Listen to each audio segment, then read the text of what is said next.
তাহলে ঐকমত্য কমিশন যদি আমাদেরকে প্রস্তাব দিত, সেই সকল প্রস্তাবে যদি সবাই একমত হয়ে যেত, তাহলে তো আলোচনার কোনো প্রয়োজন ছিল না। তা আমি আমার বক্তব্যে বলেছি, আমরা ফেব্রুয়ারির প্রথমার্ধে জাতীয় সংসদ নির্বাচন অনুষ্ঠানের লক্ষ্যেই যাবতীয় কর্মকাণ্ড পরিচালনা করছি। জুলাই জাতীয় সনদ প্রণয়ন হোক, অন্যান্য কর্মকাণ্ড হোক, সবকিছুর লক্ষ্য হবে আগামী ফেব্রুয়ারির প্রথমার্ধে জাতীয় সংসদ নির্বাচন অনুষ্ঠান করা, সুষ্ঠু, নিরপেক্ষ এবং একটা বিশ্বের মধ্যে যাতে স্বীকৃত হয় সেরকম একটা ক্রেডিবল ইলেকশন করা। এখন সেটা করার লক্ষ্যে আমরা জুলাই জাতীয় সনদ যেটা প্রণয়ন করছি, তার সাথে সম্পর্ক কি? আমি মনে করি জুলাই জাতীয় সনদের সাথে নির্বাচন অনুষ্ঠানের কোনো সম্পর্ক নাই। এই সংস্কার সারা জাতি চায়, আমরাও চাই।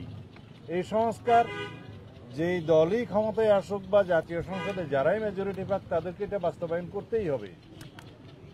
গণভোটের কথা আমরা বলেছি, সেই গণভোট যাতে জনগণের পক্ষ থেকে একটা সার্বভৌম এখতিয়ারের যাতে কর্তৃত্ব প্রদান করা হয়, যাতে সেটা ম্যান্ডেটরি হয় জাতীয় সংসদের উপরে, সমস্ত সংসদ সদস্যদের উপরে, যাতে এই সংস্কারগুলো যেগুলো জনগণ পক্ষে রায় দিবে সেটা যেন গ্রহণ করি।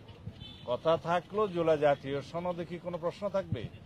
গণভোটের ব্যাপারে একটাই প্রশ্ন থাকতে হবে, আমরা জুলাই জাতীয় সনদ সবাই স্বাক্ষর করব।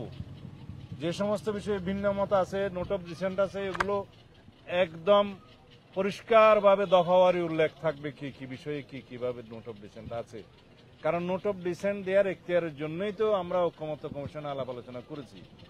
যদি তা না হতো, তাহলে ঐকমত্য কমিশন যদি আমাদেরকে প্রস্তাব দিত, সেই সকল প্রস্তাবে যদি সবাই একমত হয়ে যেত, তাহলে তো আলোচনার কোনো প্রয়োজন ছিল না। আলোচনার উদ্দেশ্যই ছিল যে সমস্ত বিষয়ে রাজনৈতিক দলগুলো একমত, সেগুলো সংকলিত করা, যে সমস্ত বিষয়ে দ্বিমত অথবা ভিন্ন পথ সেগুলো সংকলিত করা।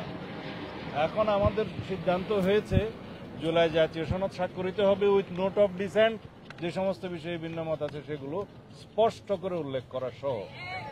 এবং সেইভাবেই জুলাই জাতীয় সনদ প্রণীত হলে, স্বাক্ষরিত হলে গণভোটের একটাই প্রশ্ন থাকতে পারে যে জনগণ জুলাই জাতীয় সনদ যেভাবে স্বাক্ষরিত হয়েছে তার পক্ষে আছে কি নাই, হ্যাঁ অথবা না বলুন। যারা আমরা আশা করি এই গণভোটে না ভোটের পরিমাণ হাতে গোনা যাবে, কারণ সমগ্র জাতি তো সংস্কারের পক্ষে। তো সুতরাং আমরা ধরেই নিতে পারি জনগণ সংস্কারের পক্ষে আছে, আমরা সবাই আছি, সকল রাজনৈতিক দল আছে। তো এইভাবে গণভোটে যেই ফলাফল আসবে তার একটা কারণ হলো যে সার্বভৌম ক্ষমতার অধিকারী জনগণ যাতে গণভোটের মধ্য দিয়ে এমন একটা এখতিয়ার কর্তৃত্ব দেয় সংসদকে, যাতে করে সেটা বাধ্যবাধকতা থাকে প্রতিপালনে, বাস্তবায়নে, এবং সেটা সাধারণভাবেই কোনো সংশোধনীর মতো নয়।